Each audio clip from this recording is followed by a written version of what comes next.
വിഷു ദിനത്തില് 2 മലയാള സിനിമകളാണ് റിലീസ് ചെയ്തത്. പള്ളിച്ചട്ടമ്പിയും ഒരു ദുരൂഹ സാഹചര്യത്തിലും.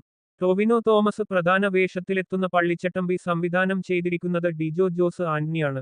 രതീഷ് ബാലകൃഷ്ണൻ പൊതുവാൾ സംവിധാനത്തില് കുഞ്ചാക്കോ ബോബൻ, സജിൻ ഗോപു, ദിലീഷ് പോത്തൻ, ചിദംബരം എന്നിവര് പ്രധാന വേഷത്തിലെത്തുന്ന ചിത്രമാണ് ഒരു ദുരൂഹ സാഹചര്യത്തില്. ഇൻഡസ്ട്രി ട്രാക്കർമാര് 2 ചിത്രങ്ങളുടെയും ആദ്യ ദിനത്തിലെ കളക്ഷൻ പുറത്തുവിട്ടിട്ടുണ്ട്. Industry tracker A B George share ചെയ്തിട്ടുള്ള കണക്കുകൾ പ്രകാരം ഏകദേശം 3.05 കോടി രൂപയാണ് പള്ളിച്ചട്ടമ്പി ആദ്യ ദിവസം കേരളത്തില് നിന്ന് കളക്ട് ചെയ്തിട്ടുള്ളത്. അതേസമയം എ ബി ജോർജ് ഷെയർ ചെയ്ത കണക്കുകൾ പ്രകാരം ഒരു ദുരൂഹ സാഹചര്യത്തില് 863 ലക്ഷം രൂപയാണ് ആദ്യ ദിനം കളക്ഷൻ നേടിയിട്ടുള്ളത്. ആക്ഷൻ ഡ്രാമ ജോണറിലെത്തിയ ചിത്രമായ പള്ളിച്ചട്ടമ്പിയില് ടൊവിനോ തോമസിനെ കൂടാതെ കയാതു ലോഹർ, വിജയരാഘവൻ, സിദ്ദിഖ് തുടങ്ങിയവരും പ്രധാന വേഷത്തിലെത്തുന്നു. പള്ളിച്ചട്ടമ്പി 8 കോടിക്കടുത്താണ് നേടിയത്.